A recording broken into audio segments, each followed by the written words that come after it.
क्या आप BA third semester में हैं और आपने एजुकेशन शिक्षा शास्त्र ले रखा है तो ये वीडियो आप ही के लिए है। आज इस वीडियो में हम आपके साथ डिस्कस करने वाले हैं बीए थर्ड सेमेस्टर की एजुकेशन का शिक्षा शास्त्र का नया सिलेबस। तो स्वागत है आप सभी का आपके अपने चैनल बीए स्टडी में। ऑलरेडी हमने सारे सब्जेक्ट्स कवर करा दिए हैं, तो अगर आपने नहीं देखा है पिछली वीडियोस या आप किसी अदर सब्जेक्ट के भी हैं तो आप ज़रूर जाकर के चेकआउट कर लीजिए, या आपने 2-3 सब्जेक्ट लिया हुआ है तो आप ज़रूर चेकआउट कर सकते हैं कि वो कौन से सब्जेक्ट्स हैं, और वो सबके सिलेबस आपको डिस्कशन मिल जाएंगे। यूनिट्स भी धीरे धीरे कवर कराना स्टार्ट कर चुके हैं, तो ज़रूर जाकर के चेकआउट कीजिए चैनल पे। ओके, तो चलो समझते हैं कि बीए थर्ड सेमेस्टर की एजुकेशन शिक्षा शास्त्र में आपको पढ़ना क्या है। तो बीए थर्ड सेमेस्टर की जो शिक्षा शास्त्र है, एजुकेशन है, इसका जो आपका सिलेबस है, इसका नाम सिलेबस का है शिक्षा का दार्शनिक, सामाजिक और आर्थिक परिप्रेक्ष्य। यानी कि जो एजुकेशन है इसका परिप्रेक्ष्य क्या है दार्शनिक रूप में, फिलोसफिकल एजुकेशन का मतलब क्या है, सेंस क्या है, एजुकेशन का अर्थ क्या है। दूसरा क्या है कि शिक्षा का सामाजिक परिप्रेक्ष्य क्या है, कि शिक्षा सामाजिक रूप से किस तरह से बेहतर बनाती है। एंड शिक्षा का एजुकेशन वाला परिप्रेक्ष्य क्या है कि एजुकेशन के लिए शिक्षा की क्या ज़रूरत है। ओके, या मतलब आर्थिक रूप में, पैसों के लिए आर्थिक रूप से शिक्षा का क्या परिप्रेक्ष्य है। तो ये सारी चीज़ें आपको इस सिलेबस में पढ़नी है, और ये सिलेबस डिवाइडेड है 8 यूनिट्स में। अब वो 8 यूनिट्स कौन कौन से हैं और क्या क्या चीज़ें पढ़नी है, आइए समझते हैं। इसमें सबसे पहला जो यूनिट है, सबसे पहले यूनिट में आपको पढ़ना है शिक्षा और दर्शन के बारे में, कि एजुकेशन एंड फिलॉसफी किस तरह से कनेक्टेड हैं, किस तरह से एजुकेशन एंड फिलॉसफी दोनों एक दूसरे से कनेक्ट करते हैं और एक दूसरे के साथ स्टैंड करते हैं हमेशा। तो दर्शन का अर्थ और अवधारणा समझनी है पहले यूनिट में, कि दर्शन क्या है, फिलॉसफी क्या है, फिलॉसफी का अर्थ और उसकी अवधारणा। दर्शन और दर्शन शास्त्र के बीच में क्या अंतर है और शिक्षा से क्या संबंध है, यानी कि दर्शन और दर्शन शास्त्र, ये दोनों में डिफरेंस क्या है, और दर्शन या दर्शन शास्त्र शिक्षा से कैसे कनेक्टेड है, एजुकेशन में फिलॉसफी का क्या काम है, एजुकेशन से फिलॉसफी किस तरह से कनेक्टेड है। ये सारा कुछ यूनिट नंबर 1 में समझना है। बहुत इंपॉर्टेंट यूनिट है। मैं डिटेल में जब समझाऊंगा तब आपको समझ में आएगा कि ये छोटी छोटी चीज़ें जो लिखी गई हैं ना, कितना इम्पैक्टफुल, कितना इंपॉर्टेंट है एजुकेशन में दर्शन का महत्व। तो यूनिट नंबर 1 में आपको शिक्षा और दर्शन के बारे में समझना है। इसके बाद आता है आपका यूनिट नंबर 2। यूनिट नंबर 2 में आपको पढ़ना है प्राचीन भारतीय दर्शन का संक्षिप्त परिचय।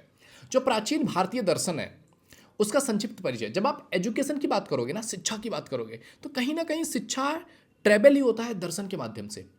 कि आप प्राचीनतम दर्शन का आप देखोगे, एजुकेशन का सिस्टम क्या था पहले।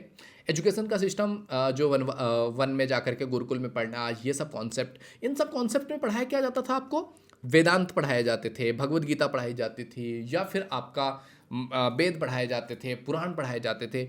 ये सब चीज़ें क्या हैं, ये सब अपने आप में एक दर्शन है।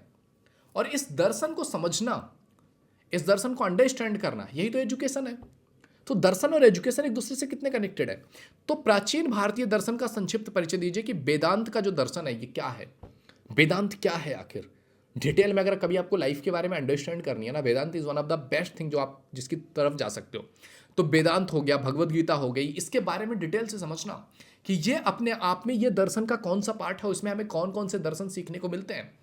ये इससे अगर हम एजुकेशन को के तरफ इस दर्शन में लेकर के जाते हैं तो इसमें क्या सीखेंगे, ये चीज़ हमको यूनिट नंबर 2 में अंडरस्टैंड करनी है। इसके बाद आता है आपका यूनिट नंबर 3। यूनिट नंबर 3 में आपको क्या पढ़ना है, तो यूनिट नंबर 3 में आपको पढ़ना है पश्चिमी दर्शन का संक्षिप्त परिचय। जो वेस्टर्न फिलॉसफी है, उस वेस्टर्न फिलॉसफी का संक्षिप्त में समझना है कि बेसिक बेसिक क्या है, वेस्टर्न फिलॉसफी किस तरफ टर्न करती है, किस तरफ ध्यान देती है, वेस्टर्न फिलॉसफी का फीलिंग्स क्या है, उनके पार्ट्स क्या हैं, वो सब चीज़ें समझनी है। जैसे कि इसमें अगर आप वेस्टर्न फिलॉसफी में बात करोगे ना, तो आदर्शवाद बहुत इंपॉर्टेंट रहा है, प्रकृतिवाद बहुत इंपॉर्टेंट रहा है, व्यवहारवाद सबसे ज़्यादा ट्रेंड में अभी के टाइम पीरियड पे है। तो ये जो है, आदर्शवाद होता क्या है, प्रकृतिवाद होता क्या है, व्यवहारवाद होता क्या है, इनके बारे में डिटेल अध्ययन करना है। और इनकी डेवलपमेंट कैसे हुई, जो आपका वेस्टर्न फिलॉसफी है ये कब डेवलप हुआ, किस टाइम पीरियड में ये चीज़ आया, ये सब कुछ आपको यूनिट नंबर 3 में अंडरस्टैंड करना है। इसके बाद आती है आपका यूनिट नंबर 4। यूनिट नंबर 4 में आपको पढ़ना है कुछ प्रमुख शैक्षिक विचारक, यानी कि एजुकेशन के फील्ड में कुछ महत्वपूर्ण विचारक जिन्होंने भारतीय एजुकेशन को मूल दिया, जिन्होंने भारतीय एजुकेशन में बहुत इंपॉर्टेंट भूमिका निभाई, वो कौन कौन से विचारक हैं। तो उन विचारकों में महात्मा गांधी जी का नाम आता है, स्वामी विवेकानंद का नाम आता है, डॉक्टर भीमराव अंबेडकर जी का नाम आता है। इन तीनों ही विद्वानों का नाम आता है, और इन तीनों विद्वानों के बारे में हमको डिटेल में समझना है कि अगर हम इंडियन एजुकेशन सिस्टम में देखते हैं तो इसमें महात्मा गांधी जी का योगदान कितना है, महात्मा गांधी ने क्या क्या बातें बोली, किस तरह से एजुकेशन सिस्टम को बढ़ावा दिया, स्वामी विवेकानंद का इम्पैक्ट क्या रहा इंडियन एजुकेशन पे, डॉक्टर भीमराव अंबेडकर का इम्पैक्ट क्या रहा इंडियन एजुकेशन पे, ये सारा कुछ आपको यूनिट नंबर 4 में समझना है, राइट। इसके बाद आ जाता है आपका यूनिट नंबर 5। यूनिट नंबर 5 क्या कहता है? यूनिट नंबर 5 में आपको पढ़ना है भारतीय समाज का परिचय। यूनिट नंबर 5 में आपको भारतीय समाज, इंडियन सोसाइटी के बारे में समझना है।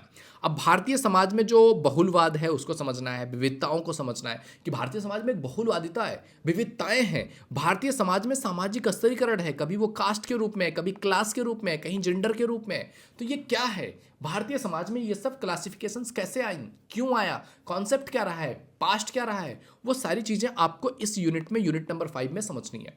ओके, इसके बाद आ जाता है आपका यूनिट नंबर 6। यूनिट नंबर 6 में आपको पढ़ना है विद्यालय, शिक्षा और समाज, कि स्कूल, एजुकेशन एंड सोसाइटी ये कैसे कनेक्टेड है एक दूसरे से, ये इंटरलिंक कैसे हैं, और एक दूसरे में को बढ़ावा देने के लिए, एक दूसरे की ग्रोथ के लिए एक दूसरे की ज़रूरत क्यों है। तो ये सारी चीज़ें हम समझने वाले हैं कि सामाजिक संगठन के रूप में विद्यालय का क्या महत्व है, किस तरह से विद्यालय सामाजिक संगठन का एक बहुत इंपॉर्टेंट पहलू बन जाता है। सामाजिक परिवर्तन और शिक्षा किस तरह से एक दूसरे को इन्फ्लुएंस करते हैं, कि समाज में परिवर्तन एजुकेशन के माध्यम से आता है और एजुकेशन में परिवर्तन समाज के माध्यम से आता है, कैसे एक दूसरे के साथ कनेक्टेड है। सामाजिक गतिशीलता और शिक्षा, इन दोनों का कनेक्शन क्या है, कि समाज में जो गति हो रहा है उसमें एजुकेशन का कितना बड़ा पार्ट है, कितना बड़ा रोल है। ये सारा कुछ आपको यूनिट नंबर 6 में आपको पढ़नी होगी। इसके बाद बात आती है यूनिट नंबर 7 की। यूनिट नंबर 7 में आपको पढ़ना है शिक्षा का राजनीतिक परिप्रेक्ष्य, कि एजुकेशन का राजनीतिक परिप्रेक्ष्य क्या है। अगर आप एजुकेशन को पॉलिटिकल टर्म्स में देखोगे तो इसका क्या परिप्रेक्ष्य रहा है, जैसे कि मौलिक अधिकारों को लेकर के और कर्तव्यों को लेकर के। अगर आप एजुकेटेड ही नहीं हो तो आपको पता ही नहीं होगा कि आपके मौलिक अधिकार क्या है, आपका मौलिक कर्तव्य क्या है। नीति निर्देशक सिद्धांत हमारे लिए कितना ज़्यादा इंपॉर्टेंट है ये आपको पता ही एजुकेशन के माध्यम से चलेगी। और नीति निर्देशक सिद्धांतों में या मौलिक अधिकार और मौलिक कर्तव्यों में एजुकेशन का कितना इंपॉर्टेंट रोल है, या एजुकेशन को कितना हाईलाइट किया गया है कि ये हमारा मौलिक अधिकार है कि हम एजुकेट हों। तो ये चीज़ का क्या इंपॉर्टेंस है, ये सब चीज़ें हम यूनिट नंबर 7 में पढ़ने वाले हैं।